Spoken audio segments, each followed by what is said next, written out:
Hello friends, आप सभी का स्वागत है गामा चैनल पर। आज मैं आपको पिछले पूरे हफ्ते के इंपॉर्टेंट एंड सेलेक्टेड क्वेश्चंस बताने जा रही हूं। उनके आंसर्स एंड एक्सप्लेनेशंस देखने के लिए वीडियो एंड तक ज़रूर देखें। वीडियो के नोट्स बनाने की आपको कोई ज़रूरत नहीं है, आप इजीली इसे हमारे टेलीग्राम चैनल से डाउनलोड कर सकते हैं। सभी लिंक्स हमारे डिस्क्रिप्शन बॉक्स में दिए गए हैं। So let's start. देखते हैं इस हफ्ते का पहला सवाल। इनमें से कौन से राज्य में वर्ल्ड का लार्जेस्ट रिलीजियस मॉन्यूमेंट बनने जा रहा है? The answer is A West Bengal. इस मॉन्यूमेंट का नाम होगा टेम्पल ऑफ वैदिक प्लानिटेरियम और ये ISKCON that is international society of Krishna consciousness का हेडक्वार्टर्स होगा। इस्कॉन का नाम आप सब लोगों ने सुना होगा। जगह जगह इस्कॉन के मंदिर है, ये लोग कृष्ण की पूजा करते हैं, हरे रामा हरे कृष्ण बोलते रहते हैं। इसमें बहुत सारे फॉरेनर्स भी आपने देखे होंगे। बहुत ही ब्यूटीफुल इसके टेम्पल्स हैं, वेरी नीट एंड क्लीन। इस मॉन्यूमेंट की एग्जैक्ट लोकेशन होगी Mayapur in Nadia district of West Bengal. इस मॉन्यूमेंट का डोम वर्ल्ड का बिगेस्ट डोम होगा। इसकी जो डिज़ाइन है it is inspired by the capital building in the United states. एक बार कंप्लीट होने के बाद ये आगरा के ताजमहल और वेटिकन के सेंट पॉल्स कैथेड्रल से भी बड़ा होगा। जानते हैं इस्कॉन मूवमेंट के बारे में। इस्कॉन या हरे कृष्ण मूवमेंट को फाउंड किया था AC भक्तिवेदांत स्वामी ने, जिन्हें श्रीला प्रभुपद के नाम से भी जाना जाता है। In the year 1966 in New York city United States. इन स्वामी जी को चैतन्य महाप्रभु, जो कि विष्णु का ही एक अवतार है, उनके रिप्रेजेंटेटिव और मैसेंजर के रूप में पूजा जाता है। इस्कॉन का जो कोर बिलीफ सिस्टम है it is based on the Hindu scripture Bhagavad Gita, जो ज्ञान श्री कृष्ण ने अर्जुन को दिया था कुरुक्षेत्र में ड्यूरिंग महाभारत। इस्कॉन गौड़ीय वैष्णव ट्रेडिशन की लार्जेस्ट और मोस्ट इम्पॉर्टेंट ब्रांच है। इसके जो एडहरेंट्स या जो फॉलोअर्स होते हैं उनका ये मानना होता है कि कृष्ण, जो कि विष्णु का ही एक अवतार है, वो सुप्रीम लॉर्ड है, he is the all mighty. और सभी मनुष्य एक स्पिरिचुअल बीइंग है जो कि जन्म और मृत्यु की cycle that is cycle of री इनकारनेशन में फंसे हुए हैं। इस्कॉन एक वर्ल्ड वाइड मूवमेंट है। ये सबसे ज़्यादा फैली हुई है रशिया, अमेरिका, यूरोप और इंडिया में। इस्कॉन की फिलॉसफी है सोसाइटी में स्पिरिचुअल नॉलेज को फैलाना, ताकि लोग सही गलत में फ़र्क समझे, अपनी लाइफ में वैल्यूज़ का एक बैलेंस लाएं और वर्ल्ड में यूनिटी और पीस को अचीव किया जा सके। नेक्स्ट क्वेश्चन, इनमें से किस राज्य में इंडिया का पहला अर्थक्वेक मेमोरियल बना है? The answer is D, Gujarat. आप में से बहुत लोगों को याद होगा 26 जनवरी 2001 में गुजरात के भुज जिले में एक बहुत भयानक अर्थक्वेक यानी कि भूकंप आया था, जिसमें कुछ 12,000 से ज़्यादा लोगों की जानें गई थी। हमारे देश के प्रधानमंत्री नरेंद्र मोदी जी ने इस मेमोरियल को उन्हीं लोगों को डेडिकेट किया है। इस मेमोरियल पे उन लोगों के नाम लिखे जाएंगे। इस मेमोरियल का नाम होगा स्मृति वन और ये भुज के भुजियो हिल पे बनेगा। यहाँ पे एक अर्थक्वेक सिमुलेटर लगेगा, जिसके थ्रू जो आम जनता है वो वहाँ जा कर के अर्थक्वेक का फील ले सकते हैं कि कैसे जब भूकंप होता है धरती हिलती है और हमें कैसा फील होता है और क्या करना है। समझते हैं अर्थक्वेक के बारे में। ज्योग्राफी के स्टूडेंट्स इसे बहुत अच्छे से समझ पाएंगे। हमारी जो अर्थ है it is spherical in shape और वो भीतर से बाहर तक 3 रीजन्स में डिवाइडेड है। जो सबसे सेंट्रल पार्ट है दैट इज़ कॉल्ड कोर और वो लिक्विड फॉर्म में होता है। उसके बाहर होता है मैंटल, जो कि सेमी सॉलिड स्टेट है। आउटर मोस्ट पार्ट या ऊपरी सतह जिस पे हम रहते हैं इट इज़ टोटली सॉलिड और इसे प्लेट्स भी कहते हैं। तो जब सेंटर में कुछ मूवमेंट होता है तो उसकी वजह से सतह यानी कि क्रस्ट में शिफ्टिंग होती है। जो प्लेट्स हैं खिसक जाती हैं, दूर हो जाती है, जिसकी वजह से अर्थक्वेक क्रिएट होता है। क्रस्ट के भीतर कोर या मेंटल में जहाँ से अर्थक्वेक ओरिजिनेट होता है उस पॉइंट को कहते हैं हाइपोसेंटर और उसके जस्ट अबव क्रस्ट पे जो पॉइंट है जहाँ पे अर्थक्वेक का इम्पैक्ट फील होता है उसे कहते हैं एपिसेंटर। इन वाइब्रेशंस को कहते हैं seismic waves.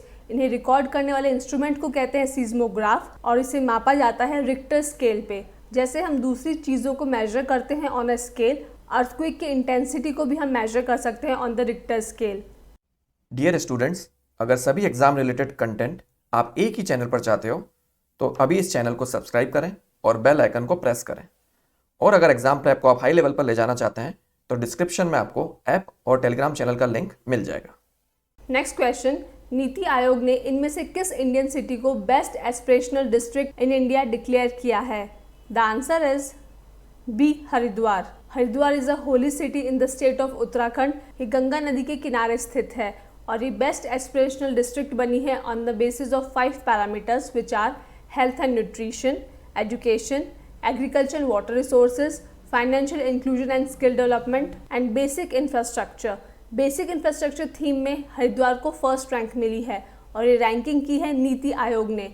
Government of India ने 2018 में ट्रांसफॉर्मेशन ऑफ एस्पिरेशनल डिस्ट्रिक्ट्स नाम से एक इनिशिएटिव लॉन्च किया था, जिसका विजन है एक नया भारत बनाना by 2022 and the purpose is India की ह्यूमन डेवलपमेंट इंडेक्स में रैंक को इम्प्रूव करना, लोगों के लिविंग स्टैंडर्ड को रेज करना और इंक्लूसिव ग्रोथ यानी सबके विकास को एंश्योर करना। तो नीति आयोग का ये एस्पिरेशनल डिस्ट्रिक्ट्स प्रोग्राम आइडेंटिफाई करता है पोटेंशियल डिस्ट्रिक्ट्स को जो सोशल इकोनॉमिक डेवलपमेंट द्वारा मॉडल ब्लॉक्स में डेवलप हो सकती हैं। उन डिस्ट्रिक्ट्स को अच्छे फंड्स प्रोवाइड किया जाता है, अच्छा गाइडेंस दिया जाता है ताकि अपने अंदर वो और इम्प्रूवमेंट ला सकें।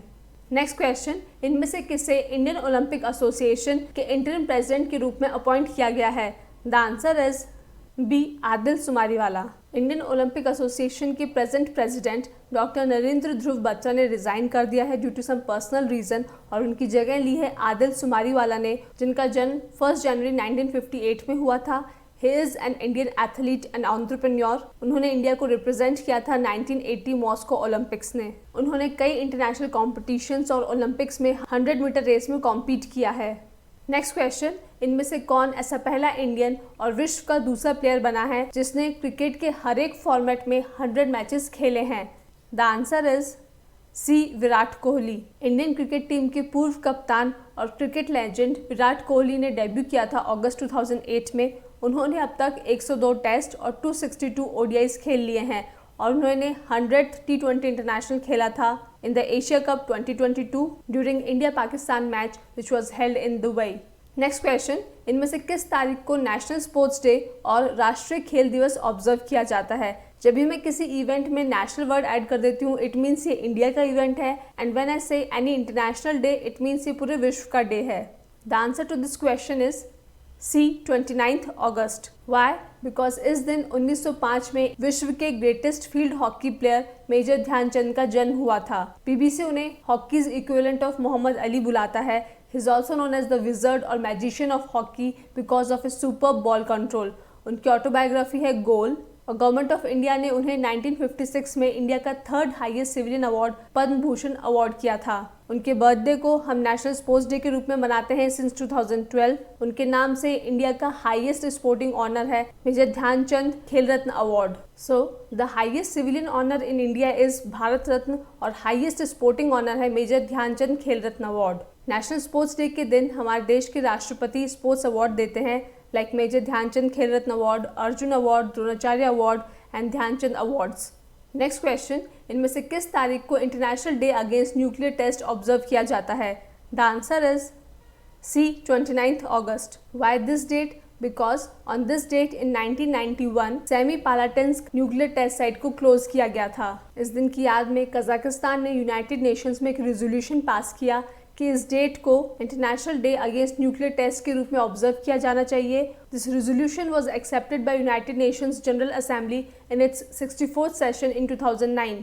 उसके बाद मई 2010 में सभी स्टेट पार्टीज ने treaty on the non proliferation of nuclear weapons को साइन किया। इस ट्रीटी को साइन करने का मतलब है कि जो मेंबर कंट्रीज है ये कभी भी न्यूक्लियर टेस्ट नहीं करेंगी और दूसरी कंट्रीज को भी इंस्पायर करेंगी to ban nuclear test in their countries and their mission is to achieve the peace and security of the world without nuclear weapons. इस डे को ऑब्जर्व करने के पीछे मकसद है लोगों में जागरूकता लाना कि न्यूक्लियर वेपन्स को टेस्ट करना कितना हार्मफुल है। इसके कई प्रकार के डिवास्टेटिंग इफेक्ट्स होते हैं like it produces ionising radiation. जो लोग इस रेडिएशन से एक्सपोज होते हैं वो बीमार पड़ जाते हैं। ये एनवायरनमेंट को कंटामिनेट और पोल्यूट करता है, साथ ही लॉन्ग टर्म हेल्थ कॉन्सिक्वेंसेज भी क्रिएट करता है like cancer and genetic damage. Next question, इनमें से किस तारीख को national small industry day observe किया जाता है? The answer is D, 30th August. Small scale industries वो इंडस्ट्रीज होती है जिनमें प्रोडक्शन और डिस्ट्रीब्यूशन बहुत ही स्मॉल और माइक्रो स्केल पे होता है। इनका वन टाइम इन्वेस्टमेंट 10 करोड़ से ज़्यादा नहीं होता है और एनुअल टर्नओवर 50 करोड़ से ज़्यादा नहीं होता है। अचार, पापड़ बनाना, chocolate, candle, toothpick, tissue paper ये सब बनाने वाली इंडस्ट्रीज स्मॉल स्केल इंडस्ट्रीज कहलाती हैं। नेशनल स्मॉल इंडस्ट्री डे को मनाया जाता है भारत की ग्रोथ में स्मॉल इंडस्ट्रीज की कंट्रीब्यूशन को रिकॉग्नाइज करने के लिए। ये दिन सेंट्रल और स्टेट गवर्नमेंट के लिए एक अपॉर्चुनिटी है इन इंडस्ट्रीज़ को एनकरेज और सपोर्ट करने के लिए। भले ही बिजनेसेस छोटे हैं बट ये बहुत सारे लोगों को रोजगार प्रदान करते हैं। सेंट्रल गवर्नमेंट ने भी MSMEs that is micro small and medium enterprises को स्ट्रॉन्ग और स्टेबल बनाने के लिए कई प्रकार के इनिशिएटिव्स लॉन्च किए हैं लाइक चैंपियंस पोर्टल, उद्यम and national SC/ST hub. Next question, इनमें से किस तारीख को international day of the victims of enforced disappearances observe किया जाता है? द आंसर इज D 30 अगस्त। सबसे पहले हम एनफोर्स्ड या फोर्स्ड डिसअपीयरेंस का मतलब समझ लेते हैं। एक होता है नॉर्मल डिसअपीयरेंस जिसमें कोई भी पर्सन को किडनैप कर लिया गया है या जेल में डाल दिया है या गायब हो गया है, तो आप पुलिस में उसकी कंप्लेंट कर सकते हैं, पुलिस आपकी हेल्प करेगी उसको ढूंढने में। But in case of enforced disappearances a person is secretly abducted, उसे चुपचाप किडनैप किया जाता है या जेल में डाल दिया जाता है and this is done by the political organisation, government of that country और any third party. But definitely इसमें गवर्नमेंट का सपोर्ट रहता है और जब आप कंप्लेंट करने जाओगे तो पुलिस डिपार्टमेंट या गवर्नमेंट मना कर देगी कि ऐसा कोई पर्सन है ही नहीं, ऐसा कोई पर्सन गायब ही नहीं हुआ है, means they will refuse to acknowledge the person's fate. Forced disappearances का मकसद होता है विक्टिम को कोर्ट कचहरी या लॉ के प्रोटेक्शन के दायरे से बाहर ले जाकर के हैंडल करना। ऐसा जनरली स्पाइज और टेररिस्ट के केस में होता है। मान लीजिए इंडिया ने किसी पाकिस्तानी टेररिस्ट या स्पाई को पकड़ लिया है तो इंडिया बहुत आसानी से इन्फॉर्मेशन डिस्क्लोज नहीं करेगा। बहुत सारी मूवीज़ में भी ऐसी सिचुएशंस दिखाई जाती हैं। बट ये जो सिचुएशन है it is a matter of deep concern. बहुत बार लोग इनोसेंट भी होते हैं। हर विक्टिम को अधिकार है एक फेयर ट्रायल का, बट पूरे वर्ल्ड में एनफोर्स्ड या इनवॉलंटरी डिसअपीयरेंसेस इंक्रीज हो रही हैं। अकॉर्डिंग टू यूनाइटेड नेशंस 1999 से कोसोवा में अब तक 6000 से ज़्यादा लोग गायब हैं। नेक्स्ट क्वेश्चन, इनमें से किसे 67th film fair award ceremony में बेस्ट एक्ट्रेस का अवार्ड मिला है? The answer is B Kriti Sanon. Award shows तो बहुत सारे होते हैं बट इंडिया में नेशनल फिल्म अवार्ड्स और फिल्म फेयर अवार्ड्स ही दो इम्पोर्टेंट अवार्ड्स हैं। इन दोनों की ही शुरुआत हुई थी 1954 में। फिल्म फेयर अवार्ड्स को प्रेजेंट करता है टाइम्स ग्रुप बिकॉज इनकी एक मैगजीन भी थी जिसका नाम था फिल्म फेयर। ये सेरेमनी हुई थी जियो वर्ल्ड सेंटर मुंबई में और ये 2021 की best Indian Hindi language films को अवार्ड करने के लिए रखी गई थी। Now let's see the awards. Best film Shershaah produced by Dharma productions, Karan Johar का है जो। Best director Vishnuvardhan for the same movie Shershaah. Best actor Ranveer Singh for the movie 80 जो कपिल देव की लाइफ स्टोरी पे बेस्ड है। Best actress Kriti Sanon for the movie Mimi which is based on the concept of surrogacy. Best music director Tanishk Bagchi and the team for the same movie Shershaah. Best lyricist Kausar Munir for the song Lehra Do. लहरा दो latest patriotic song बन गया है। 15 अगस्त के आसपास जब लोगों ने अपने इंस्टाग्राम और व्हाट्सएप पे जब इंडियन नेशनल फ्लैग तिरंगा की फोटो लगाई थी तो Lehra Do was the common song all over. Best playback singer male B Praak Mann Bharya song and female असीस Kaur for the song Raataan Lambiyan Lambiyan. Next question, Bloomberg billionaires index के मुताबिक इनमें से कौन सा इंडियन अब वर्ल्ड का थर्ड रिचेस्ट पर्सन है? The answer is A Gautam Adani. हम में से बहुत सारे लोग मुकेश अंबानी गेस कर रहे होंगे। He is now on number 11 in this index with a total worth of $91.9 billion. वहीं Adani is on rank 3 with the net worth of $137.4 billion. Rank 1 goes to Elon Musk, rank 2 Jeff Bezos और पहली बार कोई Asian Bloomberg billionaires index के top 3 position में आया है। तो Gautam Adani is the chairman and founder of Adani group जो कि एक अहमदाबाद बेस्ड मल्टीनेशनल कॉन्ग्लोमरेट है जिसका काम है इंडिया में पोर्ट डेवलपमेंट और ऑपरेशंस देखना। नेक्स्ट क्वेश्चन, इनमें से किसकी ऑटोबायोग्राफी है द हीरो ऑफ टाइगर हिल? आप लोगों में से जिसने भी शेरशाह मूवी देखी होगी उनका गेस होगा C captain Vikram Batra, but no, the answer to this question is D major Yogendra Singh Yadav. Subedar major honorary captain Yogendra Singh Yadav who is now retired, he is the youngest Paramvir Chakra awardee. उन्हें सिर्फ 19 साल की उम्र में अवार्ड मिला था for his actions in the Kargil conflict. 1999 में India और पाकिस्तान के बीच कारगिल की लड़ाई लड़ी गई थी in the Kargil district of Jammu and Kashmir which is near LOC line of control. यहीं पे हमने ऑपरेशन विजय और ऑपरेशन सफ़ेद सागर के थ्रू जीत हासिल की थी। तो सूबेदार मेजर यादव साहब को ये आइडिया आया कि क्यों ना यंगस्टर्स को मोटिवेट और पेट्रियोटिक बनाने के लिए एक ऑटोबायोग्राफी लिखी जाए। Next question, athletics federation of India ने इनमें से किस कंपनी के साथ कोलैबोरेट किया है to support Indian women athletes? The answer is C HSBC India. Under 14 और under 16 national inter district championship में से चुनी गई टैलेंटेड गर्ल्स को ट्रेन किया जाएगा to compete on a worldwide scale and competitions like Olympics. Athletics federation of India के president हैं आदिल सुमारीवाला और उन्होंने प्रॉमिस किया है कि इन गर्ल्स के लिए स्पेशल कोचिंग कैंप्स लगाए जाएंगे और उनकी हर एक ज़रूरत का ध्यान रखा जाएगा। Talking about HSBC bank India, ये यूके बेस्ड HSBC होल्डिंग्स की एक इंडियन सब्सिडरी है। ये एक फॉरेन बैंक है which is under the banking regulation act 1949 और इसे रेगुलेट करता है reserve bank of India. Next question, इनमें से किस तारीख को नेशनल न्यूट्रिशन वीक ऑब्जर्व किया जाता है? The answer is A 1 to 7 September, that means first week of September. इस वीक को सेलिब्रेट करने के पीछे पर्पज़ है लोगों में जागरूकता लाना कि हेल्दी फूड, न्यूट्रिशियस फूड हमारी ग्रोथ और डेवलपमेंट के लिए बहुत ज़्यादा ज़रूरी है। But healthy food is very important, ये हमें बीमारियों से बचाता है और हमें ताकत देता है, जबकि जंक फूड हमें कई प्रकार की बीमारियां देता है। इसीलिए सरकार ने इस प्रोग्राम को लॉन्च किया है to promote nutrition awareness throughout this week. इस साल इस वीक की थीम है वर्ल्ड ऑफ फ्लेवर्स। इंडिया में ministry of women and child development 5th Rashtriya पोषण माह सेलिब्रेट कर रहे हैं फ्रॉम 1 सितंबर टू 30 सितंबर 2022। इसका मकसद है हमारे देश के प्रधानमंत्री का जो विजन है ऑफ सुपोषित भारत, उसके लिए जन आंदोलन को जन भागीदारी में कन्वर्ट करना। इसकी थीम है महिला और स्वास्थ्य, बच्चा और शिक्षा। नेक्स्ट क्वेश्चन, इनमें से किस कंपनी ने इंडिया का पहला और one of the world's largest carbon fibre plant बनाने का अनाउंसमेंट किया है? The answer is D, Reliance Industries. Chairman of Reliance Industries Mukesh Ambani. ये प्लांट बनेगा गुजरात की हजीरा डिस्ट्रिक्ट में। इसकी कैपेसिटी होगी 20,000 MTPA और यहाँ पे रॉ मटेरियल एक्राइलोनाइट्रिल फीड स्टॉक को कार्बन फाइबर में कन्वर्ट किया जाएगा। Carbon fibre is the Superman of materials. ये एक्राइलोनाइट्रिल केमिकल से बनता है। ये स्टील से 5 गुना स्ट्रॉन्ग है और बहुत ही लाइट इन वेट है। इसे यूज़ किया जाता है in everything from tennis rackets to bicycles to wind turbine blades to passenger airplanes to formula 1 race cars. Next question, इनमें से किस राज्य ने पार्ले फॉर द ओशियंस के साथ एक MOU साइन किया है? The answer is B, Andhra Pradesh. Parley for the oceans एक US बेस्ड कंपनी है जो कि काम करती है प्लास्टिक वेस्ट मैनेजमेंट पे। आंध्र प्रदेश के CM है YS जगनमोहन रेड्डी। ये MOU साइन हुआ था AU कन्वेंशन सेंटर विशाखापट्टनम में। According to this MOU, Parley super hubs बनाए जाएंगे जहाँ पे प्लास्टिक वेस्ट का रिसाइकलिंग और अपसाइकलिंग किया जाएगा। ये MOU सैनिटेशन और वेस्ट मैनेजमेंट सिस्टम को भी इम्प्रूव करेगा by deploying AIR, that is avoid, intercept and redesign plastic stations in 500 places. Next question, इनमें से किस तारीख को international whale shark day observe किया जाता है?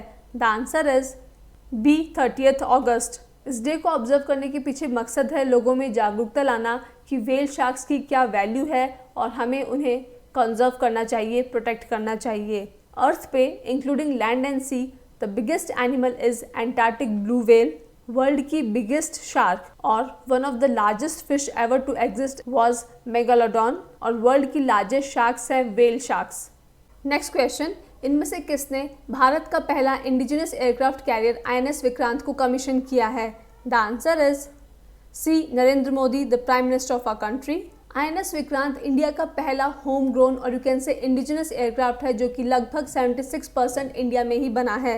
एयरक्राफ्ट कैरियर का मतलब होता है एक सी गोइंग एयरबेस, एक ऐसी बड़ी शिप जिस पे एयरक्राफ्ट लैंड कर सकते हैं।